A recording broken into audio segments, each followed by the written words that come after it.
بسم اللہ الرحمن الرحیم رب اشرح لی صدری ویسر لی امری واحلل عقدۃ من لسانی یفقہوا قولی۔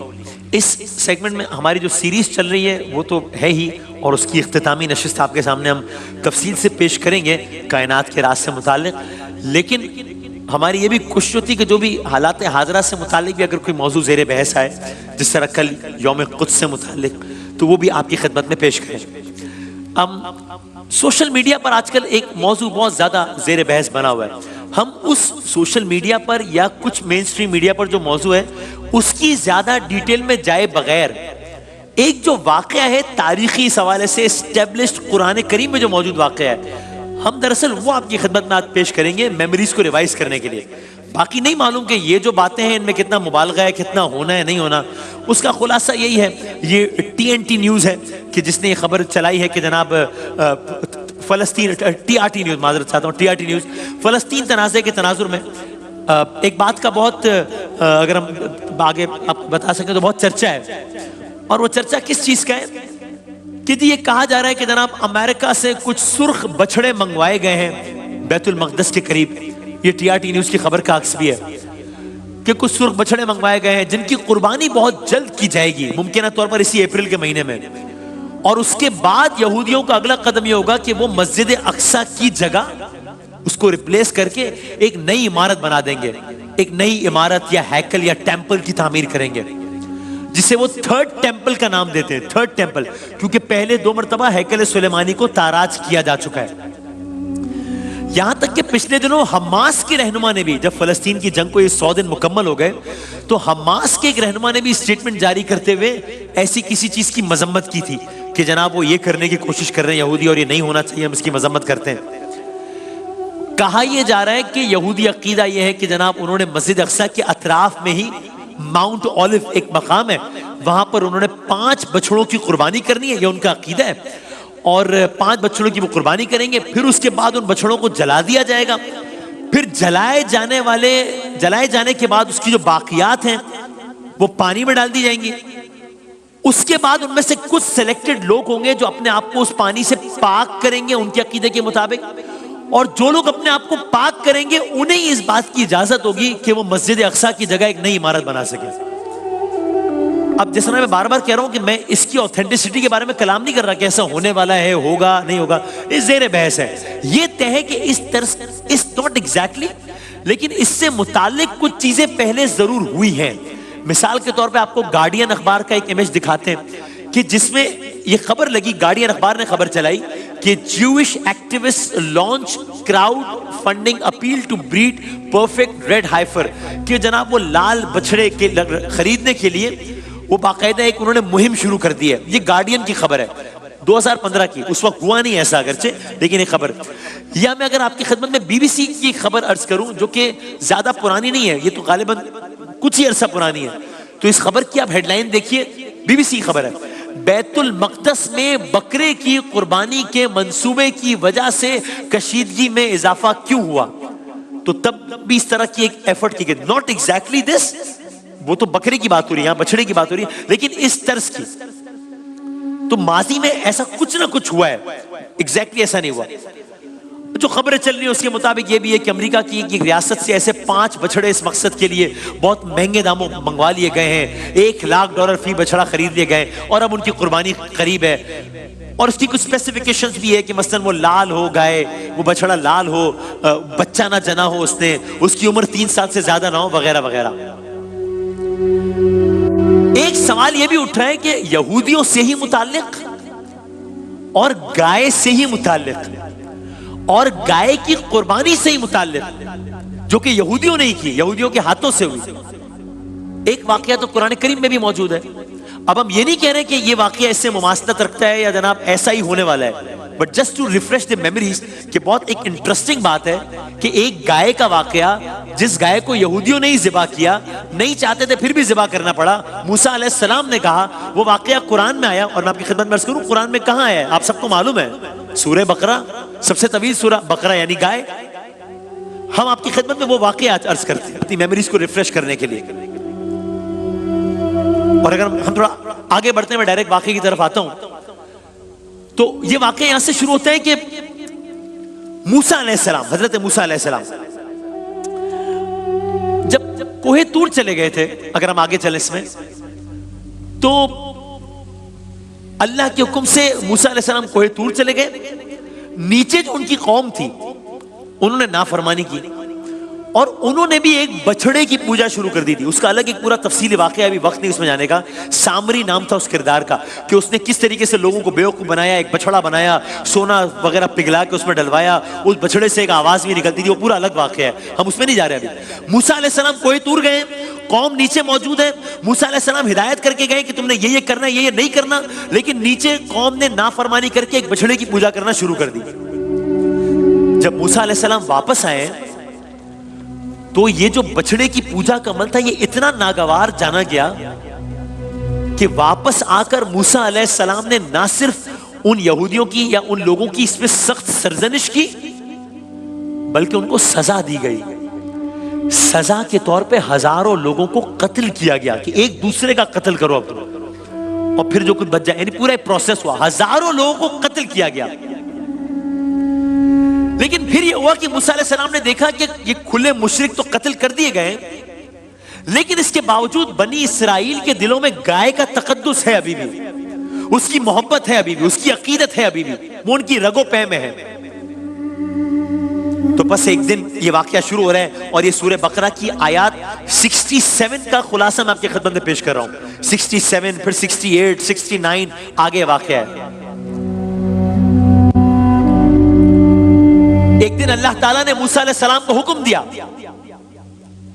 کہ اس قوم سے کہو، ہو سکتا ہے کہ ان کو ممکنہ شرک سے بچانے کے لیے کہو، ان سے کہو کہ ایک گائے کو انہوں نے ذبح کرنا ہے، ایک گائے کو انہوں نے ذبح کرنا ہے. میں آپ کی خدمت میں آیت پڑھتا ہوں اور ہم یہاں سے آگے بڑھتے ہیں. آیت نمبر 67 ہے سورہ بقرہ کی. اور موسیٰ علیہ السلام نے جب اپنی قوم سے کہا کہ اللہ تعالیٰ تمہیں ایک گائے ذبح کرنے کا حکم دیتا ہے، ٹھیک، یہاں تک بات آئی. اب میں آیت آگے بڑھتا ہوں.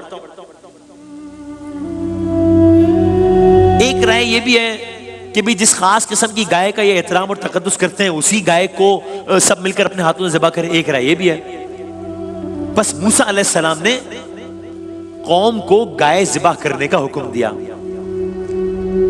قوم پر تو ایک جیسے قیامت نہ ٹوٹ پڑی ہو، خوف و ہراس پھیل گیا ہر طرف، گویا ڈر رہے ہوں کہ ہم گائے کو ذبح کریں، اپنے ہی ہاتھوں سے ذبح کریں، پتہ نہیں ہم پہ کوئی آفت ہی نازل نہ ہو جائے ایسا کرنے کی وجہ سے. لیکن چونکہ یہ حکم براہ راست اللہ کی طرف سے آیا تھا اور یہ قوم بھی دیکھ تو چکی تھی کہ اللہ تعالیٰ کی کتنی بڑی بڑی نشانیاں ہیں، فرعون اور مصر کا لوگوں کا آنکھوں کا سب تباہ ہونا وہ سب دیکھ چکی تھی یہ قوم، تو ڈرتے بھی تھے. تو سب سے پہلے تو انہوں نے یہ کیا، میں اس آیت کو مکمل کرتا ہوں. موسیٰ علیہ السلام نے اپنی قوم سے کہا اللہ تعالیٰ تمہیں گائے ذبح کرنے کا حکم دیتا ہے.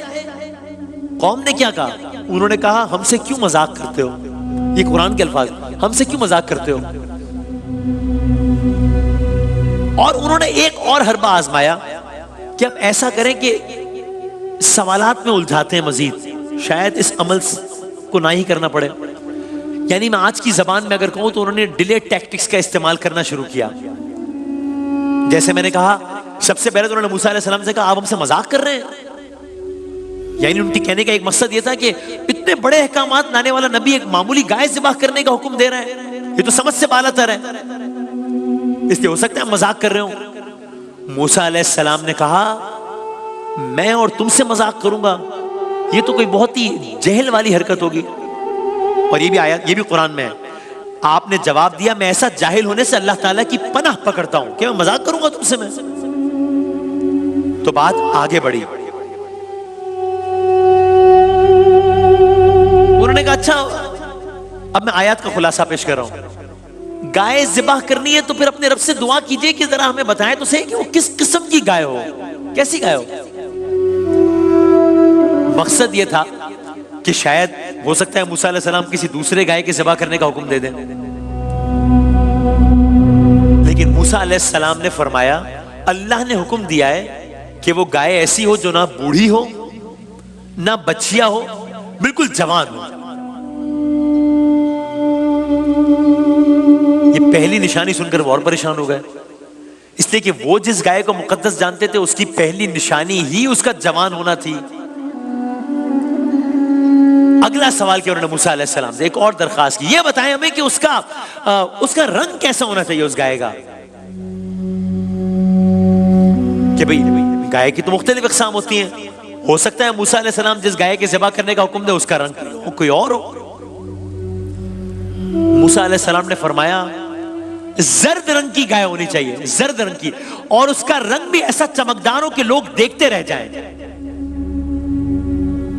میں آیت کا ترجمہ پڑھتا ہوں، وہ پھر کہنے لگے دعا کیجئے کہ اللہ تعالیٰ بیان کرے کہ اس کا رنگ کیا ہو۔ فرمایا موسیٰ علیہ السلام نے فرمایا اللہ تعالیٰ کہتا ہے وہ گائے زرد رنگ کی ہو، چمکیلی اور دیکھنے والوں کو بھلا لگنے والا اس کا رنگ ہو۔ اس سے پہلے کی آیت یہ تھی، انہوں نے کہا اے موسیٰ دعا کیجئے اللہ تعالیٰ ہمارے لیے اس گائے کی ماہیت بیان کر دے۔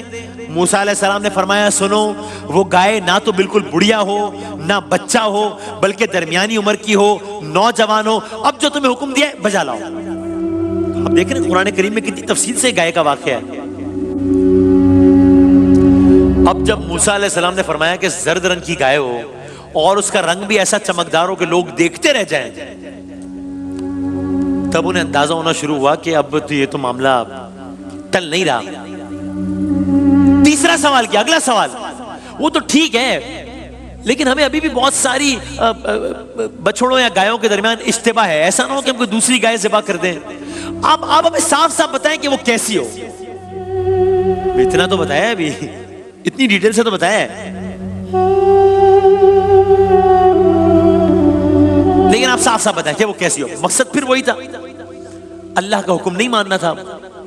موسیٰ علیہ السلام نے مزید ڈیٹیلز بتائیں، گویا ان کی بدنیتی پر آخری وار کرتے ہوئے فرمایا وہ گائے اس طرح دوسری گایوں سے مختلف ہو کہ دوسری گائیں کام کرتی ہیں، ہل چلاتی ہیں، کنووں سے پانی نکالتی ہیں، ان کے جسم پر کوئی نہ کوئی نقص ہوتا ہے، لیکن جس گائے کے ذبح کرنے کا حکم اللہ دے رہا ہے اس کی بس صرف پوجا ہی کی جاتی ہے، یعنی نہ کھیتی باڑی میں اس سے کام لیا جاتا ہے، نہ وہ کنویں سے پانی نکالنے پر مامور ہوتی ہے، نہ ہی اس کے جسم پر کوئی داغ ہوتا ہے، نہ ہی کوئی نقص ہوتا ہے۔ بالکل ہی کلیئر کر دیا۔ آیت کا ترجمہ ہے، آپ نے فرمایا اللہ کا فرمان ہے وہ گائے کام کرنے والی زمین میں جو ہل، جو تنے والی اور کھیتوں کو پلانے والی نہیں، وہ تندرست ہو، بے داغ ہو۔ اب کیا کریں گے؟ اب نافرمان قوم کے لیے کوئی راستہ نہیں تھا۔ بالآخر میں بس قصہ مختصر کر رہا ہوں، وقت کم ہے، بات دل نہ خواستہ اس قوم کو اپنے ہی ہاتھوں سے اس خاص گائے کو ذبح کرنا پڑا۔ سورہ بقرہ گائے، جاتے جاتے یہی واقعہ اسی دور میں بنی اسرائیل میں ایک اور واقعہ، بنی اسرائیل کے ہاتھوں مقدس گائے کو ذبح کروا کے ان میں اور مشرکین میں ایک فرق پیدا کر دیا گیا۔ ایک ایسا مقدمہ اسی دوران موسیٰ علیہ السلام کے سامنے پیش کیا گیا کہ اس کا کوئی گواہ نہیں تھا۔ وہ کیا مقدمہ تھا؟ بس ایک منٹ برس کرتا ہوں اور ختم کرتے ہیں۔ مقدمہ یہ تھا کسی نے کسی کو قتل کر دیا، لاش سب کے سامنے تھی، قاتل کا پتہ نہیں چل رہا تھا۔ یہ واقعہ بھی ہے۔ یہ چونکہ وہ دور تھا جب بنی اسرائیل کے تمام معاملات میں اللہ تعالیٰ براہ راست رہنمائی فرماتا تھا۔ اللہ نے موسیٰ علیہ السلام کو حکم دیا کہ ایک گائے کو جس کو بنی اسرائیل نے ذبح کیا ہے، ایسا کیجئے کہ اس کے گوشت کا ایک ٹکڑا لیں اور مقتول کے جسم پر جو مر گیا ہے اس ٹکڑے سے ضرب لگائیں، مردہ گائے کے گوشت کے ٹکڑے کو لگائیں مقتول کے جسم کے ساتھ۔ آپ کے حکم سے ایسا ہی کیا گیا۔ اس ٹکڑے سے ضرب کا لگنا تھا کہ مقتول زندہ ہو گیا۔ مقتول زندہ ہو گیا۔ مقتول نے زندہ ہو کر اپنے قاتل کا نام بتایا۔ وہ روایات میں آتا ہے کہ اس کا اپنا ہی کوئی کزن بھتیجا وغیرہ تھا۔